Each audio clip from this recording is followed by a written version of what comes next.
दोस्तों, सबके लिए सबसे ज्यादा सुरक्षित और सुकून की जगह होती है उसका घर, जिसे बनाने के लिए हर कोई मेहनत करता है। आज के इस वीडियो में हम आपको कुछ ऐसे घोंसले दिखाने वाले हैं जिन्हें शायद ही आपने पहले कभी देखा हो, जिन्हें देखकर आप जरूर चौंक जाएंगे, क्योंकि कुछ घोंसले 10 फीट ऊंचे हैं तो कुछ लाखों की तादाद में। तो ये वीडियो काफी इंटरेस्टिंग होने वाली है, इसीलिए इसे आखिर तक जरूर देखना दोस्तों, ऐसी ही और वीडियोस देखने के लिए सबसे पहले आप उस लाल कलर के सब्सक्राइब बटन को दबाकर बाजू वाले बेल पर क्लिक करके ऑल का ऑप्शन जरूर सिलेक्ट कर लें।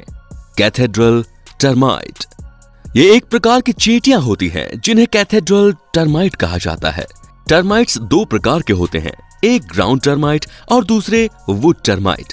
इन दोनों में फर्क सिर्फ इतना होता है कि ग्राउंड टर्माइट जमीन पर यानी कि मिट्टी पर अपना घर बनाते हैं और वुड टर्माइट जो होते हैं वो पेड़ों से लेकर लकड़ी की हर एक चीजों पर अपना घोंसला बना सकते हैं। इनके घोंसले बहुत ही बड़े बड़े होते हैं, जैसे कि तकरीबन 7 से 8 फीट की ऊंचाई तक भी ये हो सकते हैं। ये हमेशा झुंड में ही रहते हैं। अगर आपका घर लकड़ी का हो और ये चींटी आपके घर तक पहुंच जाए तो ये आपके पूरे लकड़ी के घर को अपने खुद के घोंसले में बदलने की क्षमता रखती है। हालांकि ग्राउंड टर्माइट से हमें ज्यादा कुछ नुकसान नहीं पहुंचता, क्योंकि ये खुली जगहों में ही अपना घर बनाते हैं।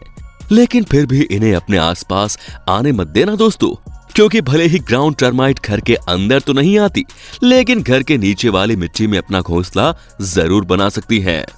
पफिन बर्ड, ये बर्ड अटलांटिक आइलैंड पर पाए जाते हैं, जहां पर ये अपने पुराने कॉलोनी के साथ रहते हैं, जिसमें तकरीबन 40,000 से भी ज्यादा पफिन होते हैं। शायद ही आपने इतने सारे बर्ड्स को एक साथ रहते हुए देखा होगा। ये दिखने में कलरफुल और स्वभाव से शर्मीले होते हैं। जैसे ही सर्दी का सीजन शुरू होता है, ये अपने नेस्ट बनाने के काम में जुड़ जाते हैं। ये तैरने में बड़े ही अच्छे होते हैं, जिसकी मदद से ये पानी के अंदर करीब 200 फीट तक जा सकते हैं। इसीलिए ये अपना खाना भी यहीं से ढूंढते हैं और ये समंदर के अंदर तकरीबन 1 मिनट तक भी रह सकते हैं। आप इनके घर की बात करते हैं। आपने देखा होगा कि पक्षी उनके घोंसले हमेशा पेड़ों पर ही बनाते हैं, लेकिन ये बर्ड ऐसा बिल्कुल भी नहीं करते। पफिन बर्ड्स अपना घर जमीन पर ही बनाते हैं, यानी कि वो जमीन में उनके रहने लायक गड्ढा तैयार करते हैं, जिसमें उन्हें तकरीबन 15 से 20 दिन का समय लग जाता है। उसके बाद घोंसलों को वो नरम चीजों से जैसे कि काई, पत्ते और घास से सजाते हैं। और जब ये काम पूरा हो जाता है तब इनकी मैटिंग का वक्त होता है और कुछ 45 दिनों में फीमेल पफिन अंडा देती है, जिसे हैच होने में 15 दिन का वक्त लगता है। और जब छोटा पफिन अंडे से बाहर आता है तब मेल और फीमेल दोनों ही मिलकर उस छोटे पफिन का ख्याल रखने का काम करते हैं। पेंटागोनियन सी बर्ड, ये एक ऐसे बर्ड हैं जो कि कैलिफोर्निया के आइलैंड में पाए जाते हैं, जिनका नाम है पैटागोनिया सी बर्ड्स। इन्हें सी बर्ड इसलिए कहा जाता है क्योंकि ये अपनी ज्यादातर जिंदगी पानी के आसपास ही बिताते हैं। हालांकि ये मेक्सिको के जंगलों में भी आपको देखने को मिल सकते हैं, लेकिन जब ब्रीडिंग का वक्त आता है तब ये सब पक्षी एकजुट हो जाते हैं और आइलैंड की ओर आने लगते हैं। जब भी ये ब्रीडिंग कर रहे होते हैं तब ये हमेशा कॉलोनी में ही आते हैं, जिससे इनकी संख्या लाखों में होती है। ये अपनी कॉलोनी इसीलिए बनाते हैं ताकि इन्हें किसी दूसरे शिकारी पक्षी का सामना न करना पड़े। यदि ऐसा हो जाता है तो ये सभी एक साथ उस शिकार पर हमला बोल देते हैं और ये अपना घोंसला भी समंदर के बाजू में ही बनाते हैं। और जब ये ब्रीडिंग की प्रक्रिया पूरी तरह से खत्म नहीं हो जाती, ये वही करीब 3 महीने तक रहते हैं। जब ये सब हो जाता है तब वो फिर से अपने अपने रास्ते चले जाते हैं। ऐसा नजारा शायद ही आपने पहले कभी देखा होगा दोस्तों। अब बात करते हैं बर्ड बुशटिट की। जब भी सर्दियों का मौसम शुरू होने का होता है तब ऑस्ट्रेलिया के सारे पक्षी अपना घोंसला बनाने में जुट जाते हैं। उन्हीं में से एक है बुशटिट बर्ड। ये पक्षी देखने में किसी चिड़िया जैसे दिखते हैं और ये ज्यादातर पौधे के छोटे छोटे पत्ते, प्लास्टिक या फिर मकड़ी के जालों से अपना नेस्ट बनाने का काम करते हैं। ये पक्षी ज्यादातर हरे भरे पेड़ों की सूखी टहनी पर अपना नेस्ट बनाते हैं। इनका नेस्ट लंबा होता है, जिसके ऊपर की तरफ होल होता है और इसमें यूज किए गए मटेरियल की वजह से ये पेड़ पर आसानी से दिखाई नहीं देता। इसे देखने के लिए खास ध्यान लगाना पड़ता है। कैंडिस फ्लाई लार्वी, अभी आप जो जीव देखने वाले हैं ये इन सब से बेहद ही ज्यादा अलग है, जिसका नाम है कैडिसफ्लाई लार्वा। अगर पहली बार में आप इन्हें देखोगे तो आपको लगेगा कि ये कोई पत्थर का या फिर किसी लकड़ी का टुकड़ा है, लेकिन असल में ये कोई पत्थर का टुकड़ा नहीं, इनका खुद का बनाया गया घर या फिर हम इसे शैल भी कह सकते हैं।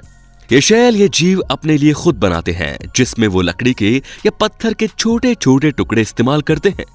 और जैसे जैसे हर एक वातावरण चेंज होने लगता है वैसे वैसे ये जीव अपने शैल को बदलते रहते हैं। अपने साथ ही अपने घोंसले को लेकर चलने वाले जीव को शायद ही आपने पहले कभी देखा हो। मानना पड़ेगा यार, इतने से छोटे जीव को भी अपने रहने लायक घर बनाने की भी कितनी समझ है। तो दोस्तों, अगर आपको ये वीडियो पसंद आ रहा है और आप इसका पार्ट 2 देखना चाहते हैं तो हमें कमेंट में पार्ट 2 जरूर लिखें और इस वीडियो को एक लाइक जरूर करें। चलिए आगे बात करते हैं अब एल्फ आउल की। आउल के बारे में आपने बहुत सी बातें सुनी होंगी, जैसे कि ये रात में ज्यादातर दिखाई देते हैं वगैरह वगैरह, लेकिन इसके पीछे भी एक वजह है कि ये एकमात्र ऐसा पक्षी है जो रात में शिकार करते हैं और दिन में सोते हैं। एल्फ आउल्स दूसरे आउल्स के साइज में थोड़े छोटे होते हैं। बाकी आउल्स की प्रजातियां ऊंचे पेड़ पर अपना घोंसला बनाती हैं, लेकिन एल्फ आउल्स इनमें से अलग है। ये अपना घोंसला कैक्टस के पौधे में बनाते हैं, जो कि बहुत ही अलग और प्रोटेक्टिव होता है। कैक्टस के पेड़ पर होने वाले होल्स में ये एल्फ आउल अपने रहने लायक जगह बनाते हैं, जहां पर उन्हें किसी और दूसरे बड़े शिकारी से खतरा नहीं होता। इसी तरह आउल की एक और प्रजाति जिसका नाम है ग्रेट ऑनर्ड आउल, ये अपना घोंसला कैक्टस के पौधे के ऊपर बनाते हैं, क्लिफ स्वेलो। पेड़ों पर और जमीन पर हमने ये सब घोंसले तो देख लिए, लेकिन अब हम कुछ अलग देखने जा रहे हैं। ये छोटा सा पक्षी अपना घोंसला पेड़ों पर या फिर जमीन पर नहीं, बल्कि ये पक्षी अपना घोंसला दीवारों पर बनाता है। जी हाँ, आपने बिल्कुल सही सुना। जिस तरह कुछ मधुमक्खियां अपना छत्ता दीवारों पर बनाती हैं, उसी तरह ये पक्षी भी अपना घोंसला दीवारों पर ही तैयार करते हैं, जिसकी हाइट बहुत ही कम होती है। जब भी ब्रीडिंग का सीजन नजदीक आना शुरू होता है, तब ये बर्ड अपना घोंसला बनाना शुरू करते हैं, जिसे बनाने के लिए इन्हें करीब 1 से 2 हफ्तों का समय लग जाता है। ये पक्षी अपना घोंसला बनाने के लिए 1000 से भी ज्यादा बार उड़कर जाते हैं और मिट्टी के साथ कुछ छोटी लकड़ियों को मिलाकर अपना घोंसला बनाते हैं और फिर आखिरकार घोंसला बनकर तैयार हो जाता है। पेड़ों पर ही घोंसला बनाना इतना मुश्किल काम है, लेकिन यहाँ पर इस छोटे से बर्ड ने दीवार पर ही अपना घर बना लिया। इससे ये पता चलता है कि पक्षी कितने मेहनती होने के साथ साथ कितने बुद्धिमान भी होते हैं। अब बात करते हैं वस्प की। ये जीव दिखने में चींटी और मधुमक्खी इन दोनों का एक मिश्रण दिखता है, लेकिन ऐसा नहीं है दोस्तों। आपने देखा होगा कि चींटी और मधुमक्खी ये दोनों भी हमेशा अपने संग में होती हैं, पर वापस हमेशा अकेले रहना ही पसंद करती हैं। ये अपना ज्यादातर जीवन अकेले ही गुजारते हैं, लेकिन जब इनके नेस्ट तैयार करने की बारी आती है, तब ये सभी एकजुट हो जाते हैं और अपना घर बनाने के काम में एक साथ लग जाते हैं। ये अपने आसपास के पेड़ों और पौधों के मलबे को लेकर उसमें अपना सरेवा मिलाते हैं और इन सब चीजों को मिलाकर ये अपना खुद का नेस्ट तैयार करते हैं, जो कि देखने में बड़ा ही खूबसूरत और यूनिक होता है। अंत में बात करते हैं वुडपेकर की। आपने अब तक बहुत से अलग अलग प्रकार के पक्षी देखे होंगे, लेकिन वुडपेकर जैसे रहने वाला पक्षी शायद ही आपने कभी देखा हो। आप ये तो जानते ही हैं कि ये पक्षी हर वक्त लकड़ी पर अपनी चोंच मारते रहता है, लेकिन ऐसा क्यों करते हैं? हालांकि इनका ऐसा करना इनके जीवन के लिए बहुत ही महत्वपूर्ण है। इनके लकड़ी पर चोंच मारने के बहुत से कारण हैं, जैसे कि अपने लिए खाना खोजने के लिए, किसी दूसरे फीमेल वुडपेकर को आकर्षित करने के लिए या फिर अपने लिए घोंसला बनाने के लिए।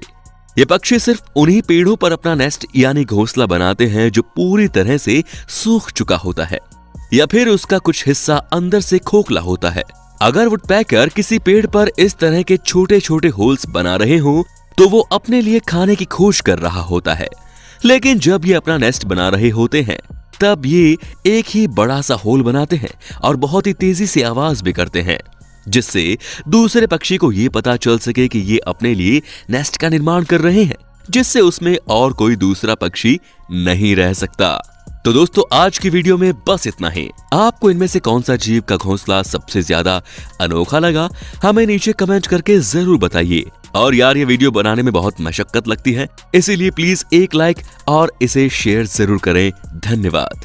दोस्तों वीडियो अच्छी लगी तो लाइक कीजिए, वीडियो के नीचे लाल बटन है उसे दबाकर सब्सक्राइब कर दीजिए और बाजू वाले बेल पर क्लिक करके ऑल वाले ऑप्शन को सिलेक्ट कर दीजिए।